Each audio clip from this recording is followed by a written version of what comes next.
नमस्कार। चित्तौड़ दर्शन में आज समाचार में पुनः आप सभी का स्वागत है। नजर डालते हैं आज के समाचारों की ओर। चित्तौड़गढ़ जिले के बेगू उपखंड क्षेत्र में अज्ञात डकैतों ने एक काश्तकार पर उस समय जानलेवा हमला कर दिया जबकि वह अपने खेत की ओर जा रहा था। इस घटना में गंभीर रूप से घायल काश्तकार को बेगू स्थित चिकित्सालय में भर्ती करवाए जाने के बाद उसकी हालत नाजुक होने पर उसे बिलवाड़ा रेफर कर दिया गया। घटना की गंभीरता को देखते हुए मंगलवार को जिला पुलिस अधीक्षक सुधीर जोशी ने भी घटना स्थल का निरीक्षण किया और पुलिस को डकैतों को शीघ्र ही गिरफ्तार करने के निर्देश दिए। चित्तौड़गढ़ जिले के जोगनिया माता से पालका जाने वाले रास्ते पर सोमवार रात्रि को हथियारबंद डकैतों ने एक काश्तकार पर जानलेवा हमला कर उसे गंभीर रूप से घायल कर दिया और उसकी मोटरसाइकिल लेकर फरार हो गए। घटना की गंभीरता को देखते हुए जिला पुलिस अधीक्षक सुधीर जोशी ने भी मंगलवार को घटना स्थल का निरीक्षण किया। सैयद सरदार अहमद कादरी चिश्ती अशरफी का सालाना उर्स इन दिनों चित्तौड़गढ़ में आयोजित किया जा रहा है। इस अवसर पर बूंदी स्थित उनकी दरगाह पर बड़ी संख्या में जायरीन आ रहे हैं।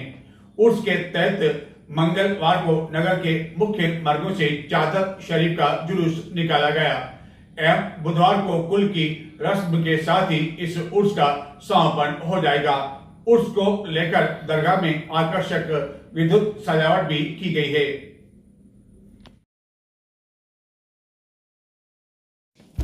सैयद सरदार अहमद कादरी चिश्ती अशरफी के सालाना उर्स के अवसर पर मंगलवार को चादर शरीफ का जुलूस नगर के मुख्य मार्गों से होकर निकाला गया। इस उर्स का समापन बुधवार को कुल की रस्म के साथ हो जाएगा। चित्तौड़गढ़ नगर एवं जिले में सोमवार को प्री मानसून की झमाझम बारिश हुई थी, जिसके साथ ही अब पौधारोपण का कार्य शुरू कर दिया गया है एवं कई स्थानों पर खरीफ की फसल को लेकर काश्तकार इन दिनों अपने खेतों की सार संभाल में जुट गए हैं। इसी के तहत चित्तौड़गढ़ के विधायक चंद्रभान सिंह आख्या द्वारा मधुवन क्षेत्र में स्थित ऋण मालेश्वर मंदिर में पौधारोपण किया गया एवं लोगों को भी पौधारोपण करने के लिए प्रेरित किया गया।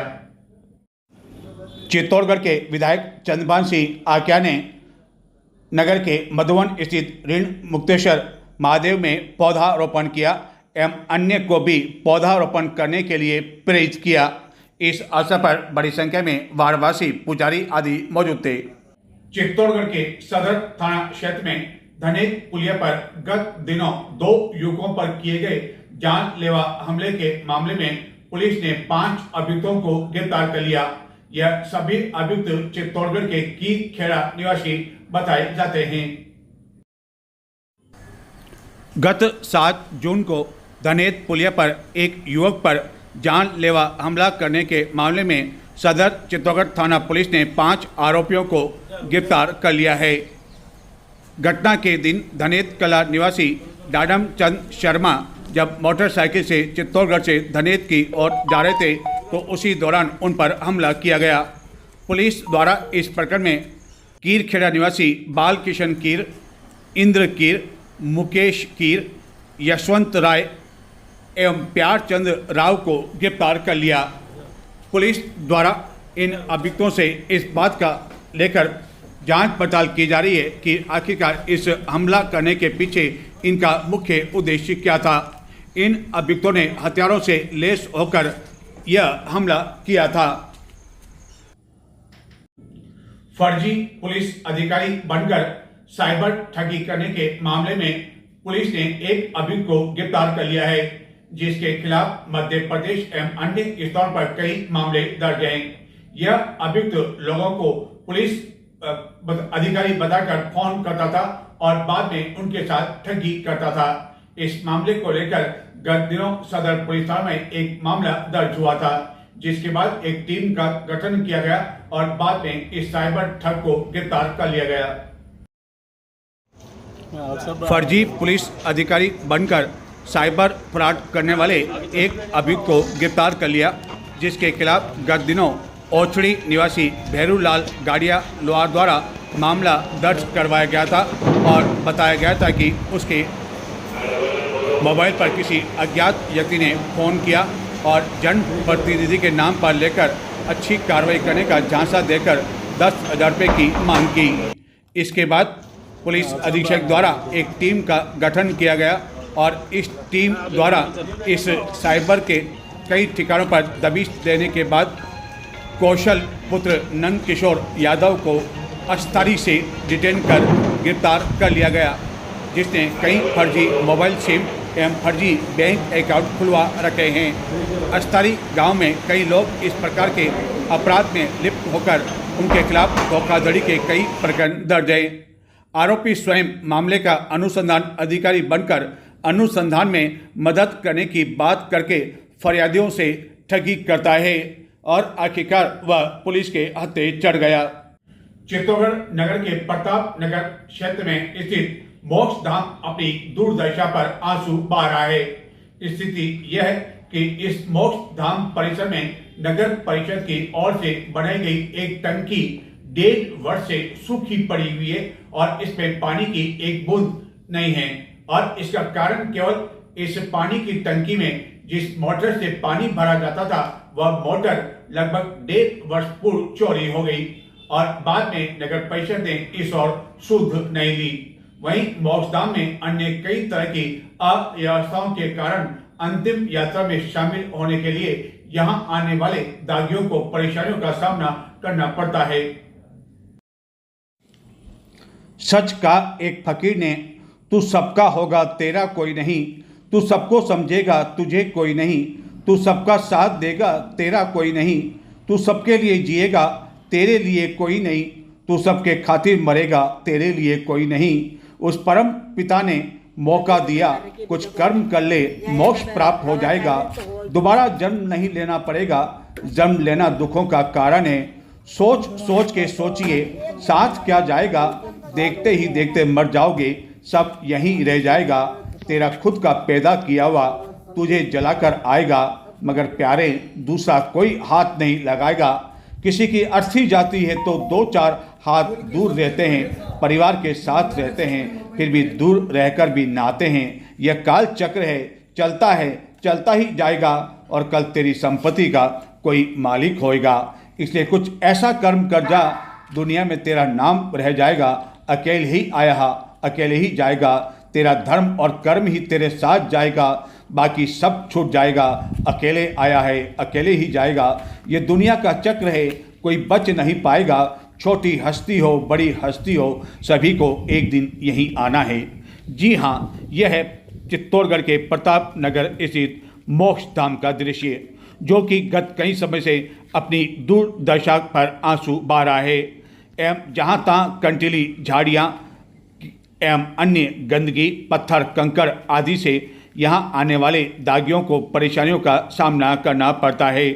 इस मोक्ष धाम को संचालित करने के लिए शहर में स्थित मोक्ष धाम की तरह किसी भी तरह का ट्रस्ट का गठन नहीं किया हुआ है एवं नगर परिषद द्वारा ही इसकी देखभाल की जाती है और एक ठेकेदार को यहाँ स्थित उद्यान के रख रखाव का जिम्मा दिया हुआ है, जिसके द्वारा एक व्यक्ति को यहाँ यह काम संभालने के लिए नियुक्त किया हुआ है।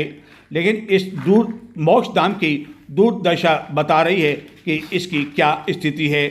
जगह जगह लगे जाले और ढेर सारी गंदगी बता रही है कि इस मोक्ष धाम में यदा कदा ही सफाई हुआ करती है।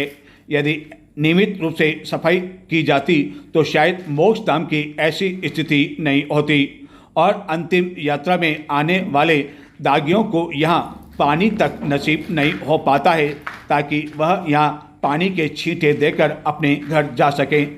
इस कारण उन्हें अपने स्तर पर ही टैंकर की व्यवस्था करनी पड़ती है और जिनकी मृत्यु हो जाती है उनके परिवार के सदस्यों को ही टैंकर एवं अन्य सभी व्यवस्था यहाँ करनी पड़ती है। जगह जगह सीमेंट, कंकड़, चूने के कट्टे आदि के ढेर लगे हुए हैं। जगह जगह पत्थर कंकड़ों का ढेर लगा हुआ है।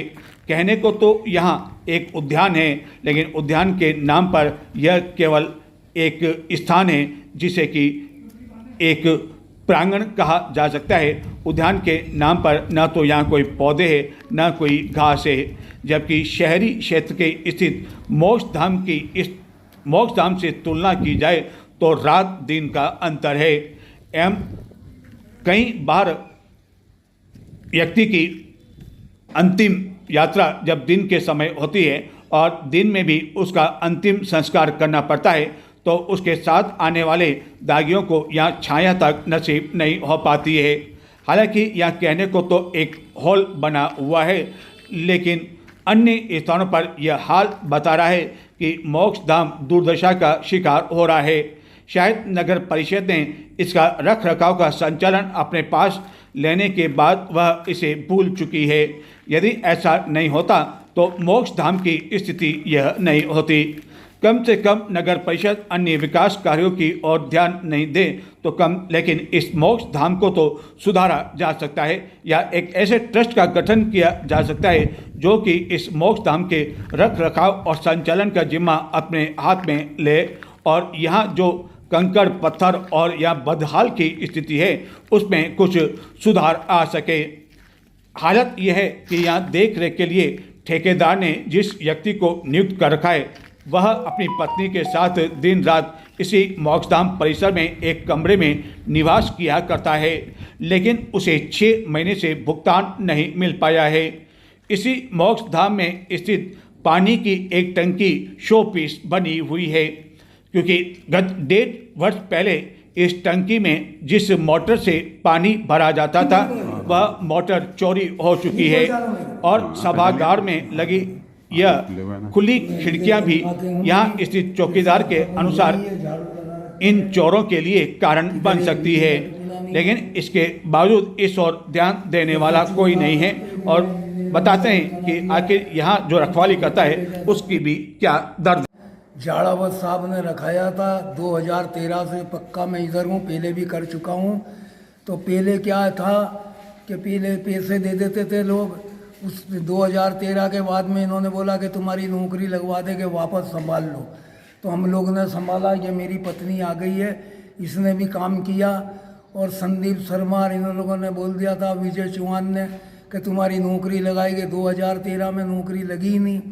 इधर शमशान के अंदर हम रोजी रोटी हम कमा खा रहे थे, इतने बरस से खाया, लेकिन जनवरी से तनख्वाह नहीं मिल रही, कोई साल संभाल करने वाला नहीं। हम भूखे मरते हुए भी इस शमशान को नहीं छोड़ा। ये पंखे, ये फ्रिज और ये पानी बंद हो गया, फिर भी हम संभाल रहे हैं। लाशें आती है, हम उनका संस्कार करते हैं।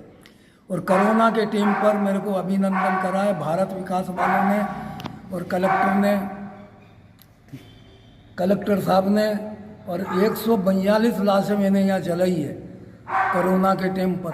142 लाशें? हाँ जी, कोरोना के समय भागा नहीं। और दैनिक भास्कर वाले भी आए थे, मेरे को पत्रकार के अंदर मेरा नाम भी दिया। और ये शमशान की तरफ कोई देखता नहीं नेता या कोई आयोग, तो इस समय मेरा कोई दोष नहीं है। पब्लिक को मैं समझाता हूँ बड़ी मुश्किल से।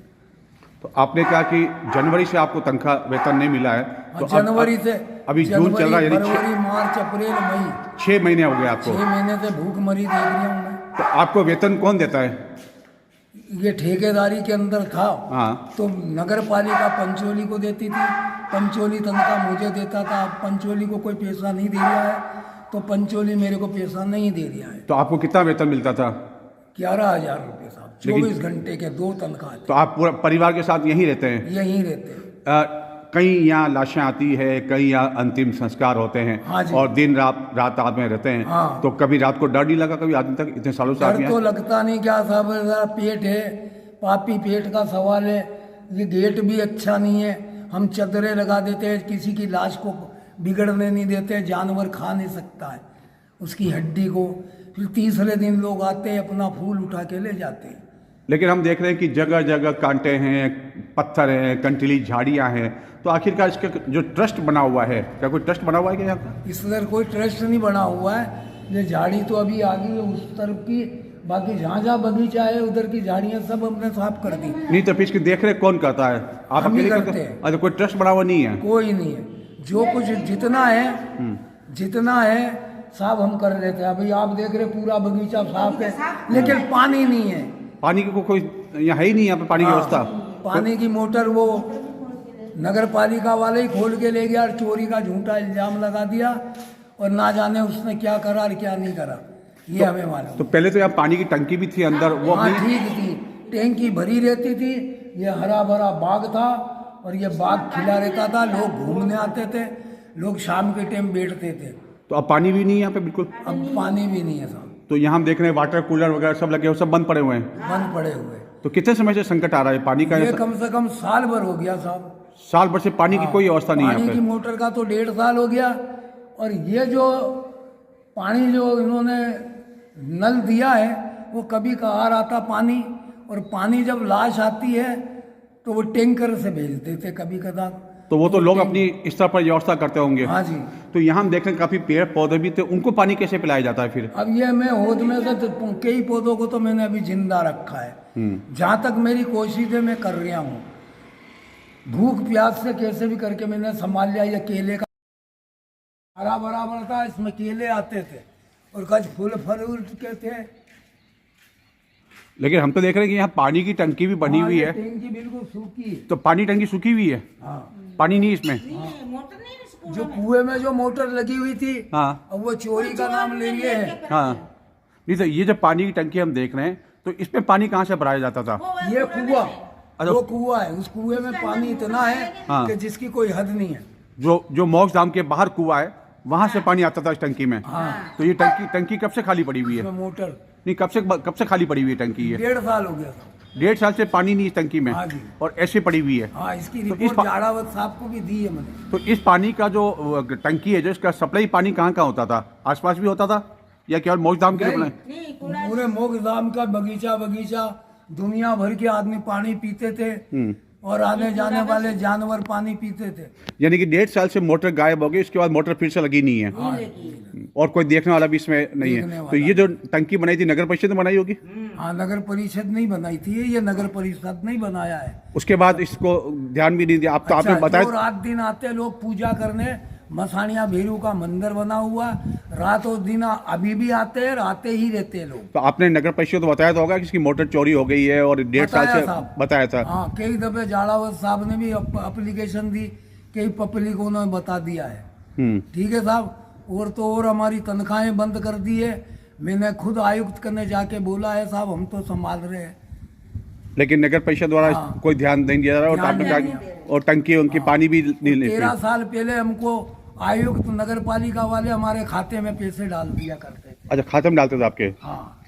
तो उस टाइम 13 साल पहले भी 11,000 रुपए थे, या उसमें कम होंगे? हाँ, उस समय कम होंगे। इस मोक्ष धाम के उद्यान का रखरखाव रखने के लिए जिस ठेकेदार को नियुक्त किया गया था, उसकी कार्य समाप्ति की अवधि भी मार्च में समाप्त हो चुकी है, जिसके बाद किसी को भी नया ठेका नहीं दिया गया। जबकि शहरी क्षेत्र में स्थित इस मोक्ष धाम को संचालित करने के लिए एक ट्रस्ट बनाया हुआ है, जिसके द्वारा यहाँ दागियों को किसी तरह की कोई चित्तौड़गढ़ स्थित दुर्ग पर प्रतिदिन दूर दराज क्षेत्रों से पर्यटक दुर्ग भ्रमण के लिए आते हैं। इनमें देशी पर्यटक के साथ ही विदेशी पर्यटक भी शामिल होते हैं। लेकिन दुर्ग पर भी भिक्षा मांगने वालों की संख्या लगातार बढ़ती जा रही है, जिसके कारण यहाँ दुर्ग भ्रमण के लिए आने वाले पर्यटक कम से कम इस भिक्षावृत्ति को लेकर अच्छी सोच के साथ पुनः नहीं लौटते हैं। ऐतिहासिक चित्तौड़ दुर्ग पर चाहे गर्मी हो, बारिश हो, सर्दी हो, प्रतिदिन बड़ी संख्या में पर्यटक दूर दराज क्षेत्रों से भ्रमण के लिए आते हैं। इनमें बड़ी संख्या में विदेशी पर्यटकों की भी होती है। लेकिन हालत यह है कि दुर्ग पर भी पर्यटकों को भिक्षा मांगने वाले लोगों से राहत नहीं मिल पा रही है। एवं दुर्ग पर इन दिनों बड़ी संख्या में भिक्षा मांगने वालों की संख्या बढ़ती जा रही है। लेकिन इसके बावजूद न तो पुरातत्व विभाग और न ही पुलिस प्रशासन किसी तरह की कोई कार्रवाई कर पा रहा है। एवं दुर्ग पर पर्यटकों के वाहन रोकते ही वहां पर भिक्षा मांगने वाले लोग इधर उधर मंडराते रहते हैं, जिसके कारण पर्यटक कम से कम यहाँ से अच्छी याद लेकर अपने साथ नहीं लौटते हैं और इन्हें भिक्षा मांगने वाले लोगों से जैसे तैसे छुटकारा पाने के लिए अपने वाहन इधर उधर करने पड़ते हैं। लोगों को भीख मांगने वाले नजर डालते हैं कुछ और समाचारों की ओर, देखते रहें चित्तौड़। चित्तौड़गढ़ जिले के कपासन में स्थित प्लास्टिक पाइप बनाने वाली फैक्ट्री में मंगलवार तड़के भीषण आग लग गई। इस आग से लगभग 80-90 लाख रुपए का नुकसान होने की जानकारी है। घटना की जानकारी मिलने पर कई फायर ब्रिगेड मौके पर पहुंची और अथक प्रयासों के बाद इस आग पर काबू पाया जा सका, लेकिन तब तक काफ़ी कुछ सामान जलकर यहां राख हो चुका था। इस आग की घटना मिलने की जानकारी मिलने पर फैक्ट्री गोदाम का मालिक मौके पर पहुंचा। चित्तौड़गढ़ नगर के उपनगरीय क्षेत्र सैंती भी अब एक चौपाटी के रूप में तब्दील होती जा रही है। सैंती स्थित राजीव गांधी उद्यान पार्क के बाहर साय होते ही 1 दर्जन से भी अधिक हाथ ठेलों पर विभिन्न योजनाओं का आनंद लेने के लिए नगरवासी पहुंच रहे हैं, जहां की वह चटपटे यमुनों का आनंद लेते हुए देखे जा सकते हैं। चित्तौड़गढ़ नगर एवं जिले में सोमवार को प्री मानसून की झमाझम बारिश होने से सड़कें जलमग्न हो गई एवं कई स्थानों पर पानी भर गया। चित्तौड़गढ़ में इस दौरान सोमवार साय झमाझम बारिश का यह हाल था कि इस पहली प्री मानसून की बारिश से लोग इतने अधिक आनंदित हो गए कि वह नहाने के लिए सड़कों पर आ गए और उम्मीद होने लगी कि उन्हें गर्मी से राहत मिलेगी। लेकिन इस मानसून की प्री बारिश के कारण उमस के कारण गर्मी और अधिक बढ़ गई एवं मंगलवार को भी लोगों का गर्मी के कारण हाल बुरा रहा एवं विभिन्न उद्यानों में साय होते ही लोगों की भीड़ देखने को मिली। वहीं साय होते ही विभिन्न स्थानों पर लोग चटपटे यमुनों का आनंद लेते हुए देखे गए। पहले चित्तौड़गढ़ नगर के प्रताप नगर क्षेत्र में फवारा चौक के पास स्थित चौपाटी में बड़ी संख्या में हाथ ठेलों पर विभिन्न यमुनों का आनंद लेने के लिए नगरवासी पहुंचा करते थे, लेकिन अब चित्तौड़गढ़ नगर के उपनगरीय क्षेत्र सैंती में मुख्य मार्ग पर स्थित राजीव गांधी उद्यान के बाहर 1 दर्जन से भी अधिक विभिन्न यमुनों का आनंद लेने के लिए कई लोग पहुंचते हुए देखे जा सकते हैं। यहाँ कई तरह के व्यंजन खाने को मिल जाया करते हैं एवं बड़ी होटलों या अन्य होटलों के मुकाबले इन हाथ ठेलों पर जो व्यंजन मिल पाते हैं उनके भाव में भी काफ़ी कम पैसे लगने की वजह से मध्यम वर्ग के लोग भी यहाँ छोले भटूरे गोल गप्पे आदि का आनंद लेते हुए देखे जा सकते हैं। लेकिन यहाँ भी शाम के समय ही लोग पहुँच पा रहे हैं, क्योंकि दिन में भीषण गर्मी के कारण अभी भी लोगों का हाल बुरा है। तो ये थे आज के समाचार। अब मुझे आगे थे आपकी और हमारी मुलाकात होगी बुधवार को। तब तक के लिए नमस्कार।